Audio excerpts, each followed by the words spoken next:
BJP के कई senior leader से मिला। उन्होंने प्राइवेट में बताया कि जब से दिल्ली की हार हुई है, दिल्ली के अंदर ना केवल भाजपा हारी, दिल्ली के अंदर भाजपा का पूरी तरह से सफाया हो गया।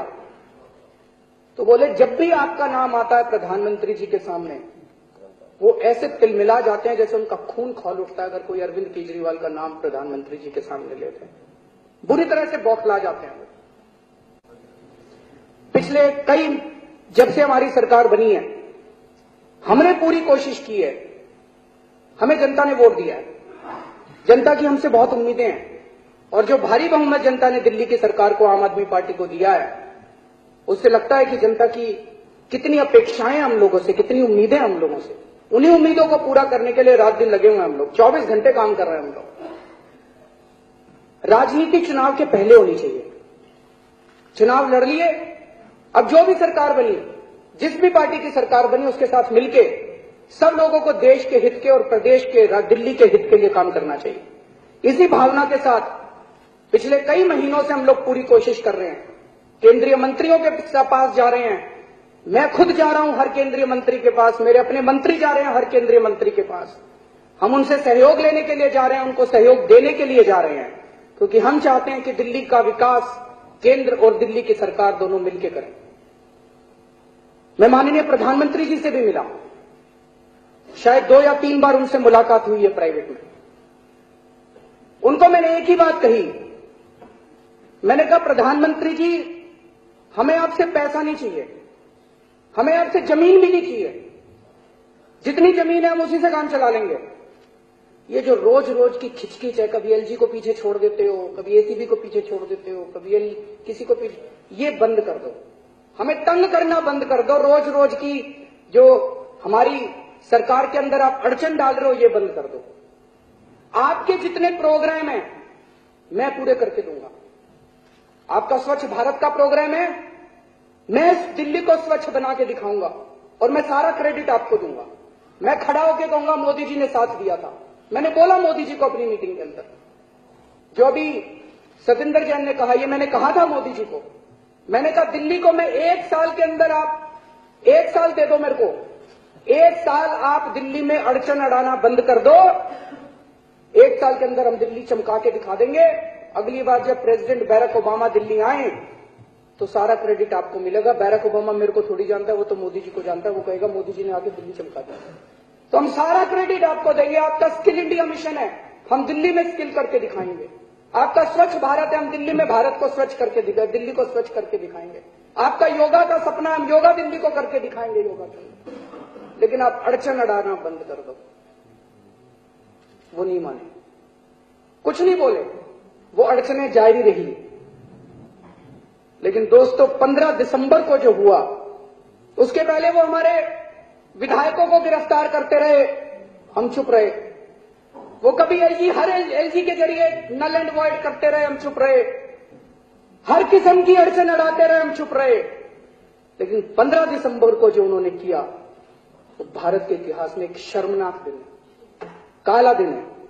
शर्म आनी चाहिए कि भारत के प्रधानमंत्री को जो इस किस्म का उन्होंने हरकत की है। जब मैं सुबह सुबह दफ्तर के लिए निकलने लगा 10 बजे के करीब, तो मेरे पास फोन आया 15 तारीख को कि आपके दफ्तर के अंदर सीबीआई की रेड हो गई है। मुझे यकीन नहीं हुआ। रेड करनी थी तो चारा घोटाले वालों पे करते, कोयला घोटाले वालों पे करते, रेड करनी थी तो 2G वालों पे करते, सारे भूल गए ये लोग, व्यापम वालों पे करते। मेरे पे रेड हो गई है, मेरे पे किस चीज की रेड हो गई थी, मैंने ऐसा क्या कर दिया? और कोई आरोप नहीं, कुछ नहीं। तो बोले मेरे दफ्तर पे रेड हो गई है। मेरे को यकीन नहीं हुआ। फिर 2-3 फोन और आए, मैंने अपने डिप्टी सेक्रेटरी को बोला, मैंने कहा जाके देखो, तो बोला हाजी वो अंदर नहीं घुसने दे रहे। तो पता चला कि हाँ रेड हो गई है, मेरे दफ्तर पे रेड हो गई है। फिर घंटे 2 घंटे के बाद सीबीआई का बयान आया, बोले मुख्यमंत्री पे रेड नहीं हुई है, उनके प्रिंसिपल सेक्रेटरी पे रेड हुई है। उनको डर था, चलो भाजपा वाले इतने तो मानते हैं कि केजरीवाल ईमानदार है, केजरीवाल का नाम ले लिया तो बदनामी हो जाएगी। बोले केजरीवाल पे रेड नहीं हुई है, उनके प्रिंसिपल सेक्रेटरी पे रेड हुई है। तो प्रिंसिपल सेक्रेटरी पे रेड हुई है तो मेरे दफ्तर आने की क्या जरूरत है?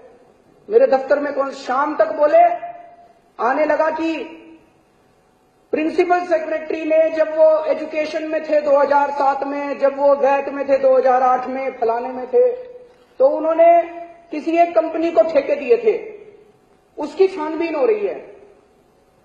तो मैंने कहा अगर एजुकेशन की छानबीन 2007 की हो रही है तो एजुकेशन डिपार्टमेंट में जाओ ना, फाइल तो वहां मिलेगी, मेरे दफ्तर में फाइल कहां से मिलेगी? मुख्यमंत्री के दफ्तर में फाइलें नहीं होती, मुख्यमंत्री के दफ्तर में फाइल आती है, मैं साइन करता हूं और फाइल उस विभाग में वापस चली जाती है। मेरे विभाग में तो 10-15 दिन की फाइल मिलेगी। तो अगर एजुकेशन डिपार्टमेंट का कोई घपला 2007 का पकड़ना है तो एजुकेशन डिपार्टमेंट में जाओ, वहां नहीं गए सीबीआई वाले। अगर वैट डिपार्टमेंट का घपला पकड़ना है 2008 का तो वहां जाओ, वहां नहीं गए सीबीआई वाले। मेरे दफ्तर के अंदर 2007 की एजुकेशन डिपार्टमेंट की फाइलें ढूंढने आए हैं। तो ये तो साबित हो गया कि राजेंद्र तो सिर्फ बहाना था, केजरीवाल निशाना था। इनकी काली करतूतें धीरे धीरे सामने आ गए। वो कहते हैं ना, जब आप सच्चाई के रास्ते पे चलते हो तो ऊपर वाला साथ देता। उसके बाद पता चला, फोन आया मेरे पास किसी का, ये सवेर से जब से आए हैं सीबीआई वाले मेरे ऑफिस में, एक डीडीसीए की फाइल है, उसी को लेके बैठे हैं और कोई फाइलें नहीं देख रहे। एक डीडीसीए की फाइल थी, सीक्रेट फाइल मेरे दफ्तर के अंदर, वो लेके बैठे हैं, सवेर से वही पढ़ रहे हैं। तो पता चला कि ये डीडीसीए की उस फाइल की वजह से आए हैं। कुछ दिन पहले चेतन सांघी ने डीडीसीए की इंक्वायरी करी और महाघोटाले निकले उसके अंदर। उसके खिलाफ 2 फर्जी एफआईआर दर्ज करा दी इन लोगों ने, और अब ये उस डीडीसीए की फाइल की वजह से वहां पे छापा मारने आए थे। आज 8वां दिन है, पिछली 15 तारीख को रेड हुई थी, आज 8वां दिन है, आज 22 तारीख हो गई। 8 दिन के अंदर 6 दिन तक लगातार राजेंद्र कुमार की इंटेरोगेशन की गई है।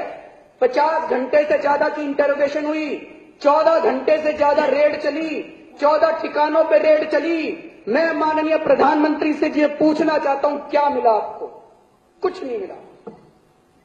अगर मिलता तो सीबीआई को मिलता बाद में, बाहर आके पहले बताते हैं ये मिल गया, ये मिल गया। लीक करने में सीबीआई से ज्यादा माहिर कोई नहीं है। अभी तक कुछ नहीं मिला। क्या मिला? कह रहे जी राजेंद्र जी के अकाउंट में 27 लाख रुपए मिले। अरे 1.5-2 लाख रुपए तनख्वाह है उस आदमी की, सैलरी अकाउंट में डिक्लेयर कर रखा है वो अकाउंट नंबर। 27 लाख रुपए जो मिले वो अकाउंटेड फॉर मिले, सेविंग अकाउंट है। 2,39,000 रुपए का कैश मिला उनके घर में। मोदी जी का एक सूट बना था, पता नहीं कितने लाख का था, है जी, 10 लाख रुपए। मोदी जी का एक सूट 10 लाख रुपए का। हमारा अफसर जो चाय बनाते थे, बताते हैं, पता नहीं चाय वाले के पास 10 लाख रुपए का सूट कहां से आ गया। ऐसी कौन सी चाय बेचा करते थे 10-10 लाख रुपए के सूट, और बता रहे हैं 1 लाख रुपए से कम तनख्वाह है। इस अफसर की 2 लाख रुपए महीने की तनख्वाह और 2,39,000 कैश मिल गया, वो भी अकाउंटेड फॉर। एक लॉकर मिला, उसमें कुछ नहीं, खाली लॉकर, और 12 दारू की बोतलें मिली। इस दुनिया के सबसे बड़े जनतंत्र के सबसे बड़े प्रधानमंत्री रेड करवाएं और 12 दारू की बोतलें मिले तो शर्म की बात है, वाकई शर्म की बात है। इसके बाद अगर इनको कुछ मिला, अभी मीडिया वाले कल चलाएंगे सारे जने, केजरीवाल प्रोटेक्ट्स करप्ट बाबू, केजरीवाल प्रोटेक्ट्स करप्ट बाबू। करप्शन साबित तो हो, कौन सी करप्शन है, कहां है वो करप्शन? मैं अकेला मुख्यमंत्री हूं जिसने जरा से एक एविडेंस के ऊपर अपने मंत्री को बाहर कर दिया था। मैं अकेला मुख्यमंत्री हूं जिसके ऑफिस में प्रिंसिपल सेक्रेटरी एक हैं, उनके खिलाफ भ्रष्टाचार का मामला मिला, मेरे दफ्तर ने वो ट्रैप ऑर्गेनाइज करवाया था। अगर भ्रष्टाचारियों को सजा दिलवाना मेरा काम है तो ईमानदार अफसरों के साथ खड़ा होना भी मेरा काम है, और मैं हिम्मत करता हूं जो ईमानदार अफसरों के साथ खड़ा होता हूं। अगर कल को कुछ मिलेगा, राजेंद्र मेरा चाचा नहीं लगता, ताऊ नहीं लगता, राजेंद्र मेरा कोई रिश्ता नहीं है उनके साथ, लेकिन अगर उसने कुछ नहीं किया और अगर कोई उसकी तरफ आंख उठा के देखेगा तो मजाल जो उसकी, और अगर उसने कुछ किया राजेंद्र ने कल, तो छोड़ेंगे नहीं उसको। अच्छा जी, अब 6 दिन इंटेरोगेशन हुई सीबीआई के अंदर। क्या पूछा राजेंद्र से? ये नहीं पूछा भाई वो ठेके किसको दिए थे। वो डीडीसीए की फाइल ले गए थे, उसकी फोटोकॉपी करा के ले गए थे, उसके बारे में पूछ रहे थे। उस फाइल में क्या था? उस फाइल में एक नोट था। डीडीसीए के अंदर एक अफसर मेरे से मिलने आया करता था, डीडीसीए का एक विसल ब्लोअर मेरे से मिलने आया करता था। उस फाइल में लिखा था, उस अफसर ने मेरे को बताया कि कुछ महीने पहले जेटली जी के यहां पे मीटिंग हुई, डीडीसीए के सारे अफसरों की मीटिंग हुई। उस मीटिंग में जेटली जी ने कहा कि एसएफआईओ की चिंता मत करो, मेरे अंडर में आता है ये सारे तो मैं कंपाउंड करा दूंगा। दिल्ली पुलिस के अंदर जितनी एफआईआर है वो मैं रफा दफा करा दूंगा, पुलिस अपने अंडर में है। और अगर केजरीवाल ने कमीशन ऑफ इंक्वायरी बनाया तो एलजी अपना खास आदमी है, नल एंड वॉइड करा दूंगा। ये रिटर्न में है उस फाइल के अंदर, उस फाइल के अंदर ये रिटर्न में है, वो नोट था। तो वो मानसिक प्रताड़ित कर रहे थे राजेंद्र जी को, पूछ रहे थे उससे कि बताओ कौन आया करता था केजरीवाल के पास, डीडीसीए से कौन अफसर आया करता था। मानसिक रूप से उनको प्रताड़ित किया गया, उनका ब्लड प्रेशर बढ़ गया। ये मकसद था इन लोगों का, ये पूरी रेड करने का। मैं इनकम टैक्स में काम किया करता था, हम भी रेड मारने जाया करते थे। अगर इतनी बुरी तरह से कोई रेड फ्लॉप हो जाती तो किसी ना किसी की नौकरी जरूर जाती। सीबीआई का इस टाइम हेड कौन है? सीबीआई किसको रिपोर्ट करती है? माननीय प्रधानमंत्री जी को। सीबीआई सीधे प्रधानमंत्री जी के अंडर में आती है, सीबीआई का डिपार्टमेंट सीधे। मैं आज इस सदन के माध्यम से प्रधानमंत्री का इस्तीफा मांगता हूं इतनी फ्लॉप रेड करवाने के लिए और सीबीआई का गलत। प्रधानमंत्री जी ने यह रेड केवल और केवल जेटली जी को बचाने के लिए किया और उनका कोई मकसद नहीं था इस रेड को करने का। आप चुप रहिए।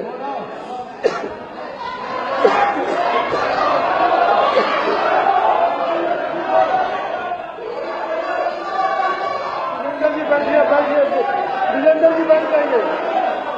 जी बैठ जाइए। प्रधानमंत्री जी ने किया, विजेंद्र जी मैं आगे कर रहा हूं, बैठ जाइए। ये जो प्रधानमंत्री जी ने किया ये वाकई बहुत शर्मनाक बात है। हमारे देश के संघीय ढांचे के लिए ये बहुत ही खतरनाक बात है। अगर किसी फाइल को लेने के लिए वो सीबीआई की किसी भी मुख्यमंत्री के यहां रेड करा सकते हैं तब तो कोई भी बचा नहीं रहा। कल महाराष्ट्र के सीएम के खिलाफ रेड करा देंगे, असम के सीएम के खिलाफ रेड करा देंगे, वेस्ट बंगाल के सीएम के खिलाफ रेड करा, किसी के यहां रेड करा देंगे और फाइलें उठा के ले आएंगे। फिर क्या बचा? फिर कोई जनतंत्र नहीं बचा। मेरे पास 3-4 दिन पहले एक सीबीआई का ऑफिसर आया था, मुझे कहता है सर ऊपर से इंस्ट्रक्शन है हम लोगों को कि जितने भी ऑपोजिशन के मुख्यमंत्री हैं, जितनी भी ऑपोजिशन के लीडर्स हैं, सबको सेट कर दो, सबके यहां सबको सीबीआई को सबके पीछे लगा दो। जो पार्टियां हमारी बात मानना चालू कर दे वो तो ठीक है, जो पार्टी हमारी बात ना माने 2018 तक उनको कुचल दो सारी पार्टियों को। ये सीबीआई को इन्होंने इंस्ट्रक्शन दी हुई है। जो गुजरात मॉडल है, या तो अपने सामने वाले ऑपोजिशन को खरीद लो और या उसको खत्म कर दो, ये इनका मॉडल है। ये तो जनतंत्र नहीं है।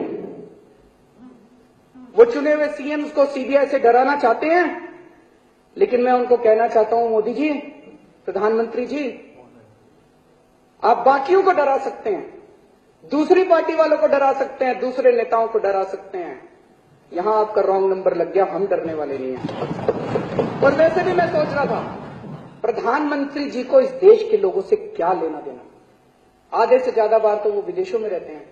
एक बहुत बड़ा हवाई जहाज है अकेले उनका, उसके अंदर सारी सुविधाएं, अंदर अपना बेडरूम सारा बना रखा है, बताते हैं सारी सुविधाएं, बढ़िया से बढ़िया सुविधाएं उस हवाई जहाज के अंदर बना रखी है। पूरी दुनिया में घूम रहे हैं। पहले तो वीजा नहीं मिला कई सालों तक, अब वो सारे सपने पूरे कर रहे हैं। तो वो पूरी दुनिया में घूम रहे हैं, 5 स्टार होटलों में रुक रहे हैं, करोड़ों रुपए खर्च कर रहे हैं, और जितना दिन देश में आते हैं उतने दिन बस सीबीआई, कभी सीबीआई को पीछे छोड़ दिया, कभी एलजी को नल एंड वॉइड कर दिया, कभी यही काम करते हैं।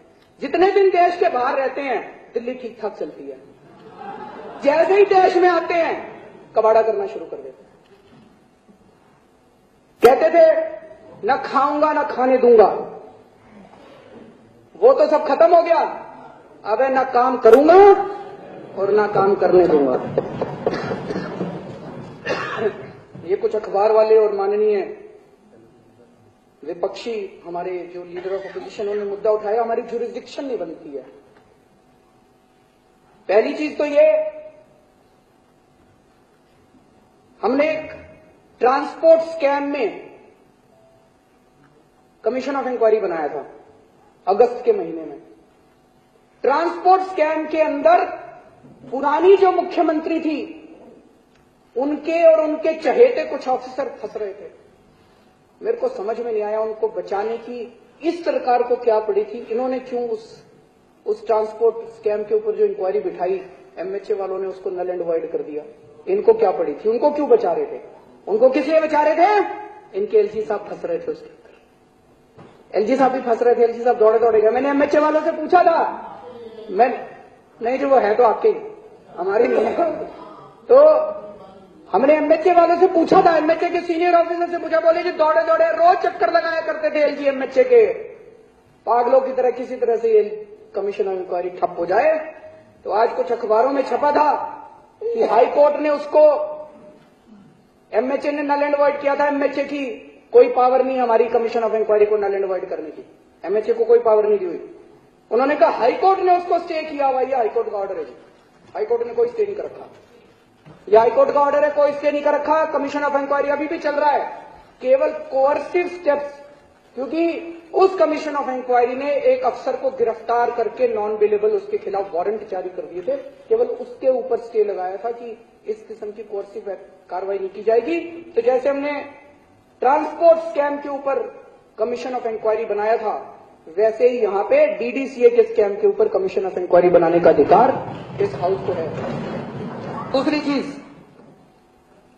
केंद्र सरकार ने हमको खुद चिट्ठी लिखी है जुलाई के महीने में, बोले जी इसकी इंक्वायरी करो। जब चिट्ठी लिखी थी तब ये नहीं पता था कि कौन फंसेगा इसके अंदर। आज ये पता चल रहा है कौन फंसेगा, तो कह रहे नहीं तुम इंक्वायरी नहीं कर सकते। अरे तुम्हारी चिट्ठी आई हुई है, जुलाई के महीने की तुम्हारी चिट्ठी है कि तुम इंक्वायरी करो। और तीसरी चीज जो बार बार कही जा रही है, डीडीसीए कंपनी है जी, कंपनी के खिलाफ आप नहीं कर सकते। कल को डीडीसीए बिजली के बिल नहीं देगी तो बिजली नहीं काटने जाएंगे क्या हम लोग? कल वो पानी के बिल नहीं देगी डीडीसीए तो पानी नहीं काटने जाएंगे क्या? तो अगर बिजली का कोई वायलेशन करेगी डीडीसीए, हमारा अधिकार है। पानी का कोई वायलेशन करेगी डीडीसीए, हमारा अधिकार है। कंपनीज एक्ट का वायलेशन अगर डीडीसीए करेगी तो कंपनी वाले देखेंगे, केंद्र सरकार का अधिकार है। आज हम उन्होंने स्पोर्ट्स के अंदर जो घोटाले करे हैं, स्टेडियम बनाने के अंदर जो घोटाले करे हैं, खेल कूद के अंदर जो घोटाले करे हैं, सिलेक्शन ऑफ प्लेयर्स के अंदर जो घोटाले कर रहे हैं, उसकी जांच हम लोग इसके जरिए कर रहे हैं। इस कमीशन ऑफ इंक्वायरी के जरिए इस हाउस की पूरी पावर्स हैं। अब ये तो साबित हो चुका है जी कि घोटाला हुआ। ये माननीय लीडर ऑफ अपोजिशन चैनामा ने, वो तो आपके बॉस भी मान रहे हैं कि घोटाले हुए हैं, सारे मान रहे हैं घोटाले हुए हैं। इंटरनल इंक्वायरी रिपोर्ट है, वो कहती है घोटाले हुए। एसएफआईओ की रिपोर्ट है, वो कहती है घोटाले हुए। 2 जजेस की इंक्वायरी कमेटी बैठी थी, वो कहती है घोटाले हुए। और अभी हाई कोर्ट को जस्टिस मुदगल को क्यों बनाना पड़ा? क्योंकि घोटाले हुए थे। हाई कोर्ट भी मानता है कि घोटाले हुए, लेकिन वो कह रहे हैं घोटाले में इनके बॉस का नाम नहीं है। लेकिन जो अभी कीर्ति आजाद जी ने कल या परसों उन्होंने जो वीडियो दिखाया था, वीडियो में कीर्ति आजाद जी उनके सामने कह रहे हैं, इनके बॉस के सामने, कि ये घोटाला चल रहा है। और इनके बॉस ने साफ साफ बोला कि मेरी ये जिम्मेदारी है कि सारे घोटालेबाज अपने ही आदमी हैं, इनको बचाना मेरी जिम्मेदारी है। ये तो क्रिमिनल कॉन्स्पिरेसी है, सीधा सीधा क्रिमिनल कॉन्स्पिरेसी का केस बनता है। तो ये साबित हो चुका है अब कि घोटाले हुए। ये साबित हो चुका है अब कि इनके बॉस उनको बचाने की कोशिश कर रहे थे। ढूंढना केवल इतना है कि इनके बॉस उनको बचाने की कोशिश क्यों कर रहे थे, उनका क्या इंटरेस्ट था, उनका क्या इंटरेस्ट था, वो क्यों बचाने की कोशिश कर रहे थे। अगर उनको लगता है, वो कह रहे हैं, सारी पार्टी इनकी खड़ी होकर कह रही है इनोसेंट है, इनोसेंट है। अगर इनोसेंट है तो साबित करें, कमीशन ऑफ इंक्वायरी के सामने आए। डर किस चीज का लग रहा है? आपने हमारे ऊपर सीबीआई की रेड करी, हम नहीं डरे, हमने जांच के साथ सहयोग किया। 6 दिन हो गए आज, 8 दिन हो गए आज, हमने कुछ कहा? हमको डर नहीं लगता तुम्हारी सीबीआई को, तुमसे कमीशन ऑफ इंक्वायरी से तुमको डर लगता है। तो दाल में कुछ ना कुछ तो गड़बड़ है, कुछ ना कुछ तो गड़बड़ है। ऐसे अगर होने लग गया तो कल को हर्षाद मेहता भी खड़ा होकर कह देगा कि मैं तो पाक साफ हूं, कलमाडी भी कह देगा मैं तो पाक साफ हूं, राजा भी कह देगा मैं तो पाक साफ हूं, अपनी अपनी पार्टी के 4 मंत्री ले आएंगे और कह देंगे पाक साफ। ऐसे नहीं चलता, देश में कुछ कानून है। अब कमीशन ऑफ इंक्वायरी बैठी है, अगर आपको लगता है कि आप पाक साफ हैं तो कमीशन ऑफ इंक्वायरी के साथ सहयोग कीजिए। और ये कुछ चैनल वाले चला रहे थे 3-4 दिन पहले, क्या केजरीवाल बदल गए हैं। पहले केजरीवाल कहते थे सीबीआई इंडिपेंडेंट होनी चाहिए, सीबीआई, हम आज भी कहते हैं सीबीआई इंडिपेंडेंट होनी चाहिए, लेकिन जिस दिन सीबीआई इंडिपेंडेंट होएगी वो राजेंद्र कुमार के खिलाफ आके रेड नहीं मारेगी, सबसे पहले शिवराज सिंह चौहान के यहाँ जाके रेड मारेगी। जिस दिन सीबीआई इंडिपेंडेंट होएगी सबसे पहले एक नोटिस मोदी जी को भेजेगी और पूछेगी आपके कोर्ट की पैसे कहां से आए, 10 लाख रुपए आपके पास कहां से आए जब आप चाय बेचा करते। जिस दिन सीबीआई इंडिपेंडेंट होएगी उस दिन वो सुषमा स्वराज जी और वसुंधरा राजे के यहाँ जाके रेड मारेगी। ये सीबीआई राजेंद्र जी के यहाँ रेड मार के इंडिपेंडेंट नहीं होती है, सीबीआई इंडिपेंडेंट नहीं है। किसको बेवकूफ बना रहे हो आप लोग। डीडीसीए पे आरोप लगे हैं। अच्छा, ये एक और बड़ी मजे की चीज देख रहा हूं 3-4 दिन से, सब लोग ये कह रहे हैं डीडीसीआई पे आरोप, डीडीसीए पे आरोप, डीडीसीए में घोटाले हो गए, डीडीसीए में घोटाले हो गए। अचानक जेटली जी खड़े होकर कहते हैं मेरी मानहानि कर दी। अरे आपको तो नाम ही नहीं दिया किसी ने, डीडीसीए कह रहे हैं डीडीसीए पे घोटाले, तो वो कहते हैं ना कि दाढ़ी में तिनका। तो जैसे ही लोग कहते हैं डीडीसी में घोटाले तो वो खड़े कहते हैं मेरी मानहानि कर दी, मेरी मानहानि। तो समझ में नहीं आया कि अचानक उनको तकलीफ क्यों होती है। हमने अपने मंत्री को जरा सा सबूत होते ही हमने अपने मंत्री को निकाल दिया था। अगर प्रधानमंत्री जी के अंदर दम है और प्रधानमंत्री जी कहते हैं कि मैं भ्रष्टाचार के खिलाफ लड़ रहा हूं, तो वो भी अपना दम दिखाएं और सबसे पहले इनको अपनी कैबिनेट के बाहर का रास्ता दिखाएं, तो जनता समझेगी कि उनके अंदर भी दम है। जैसा आम आदमी पार्टी ने करके दिखाया वैसे ये भी करके दिखाएं।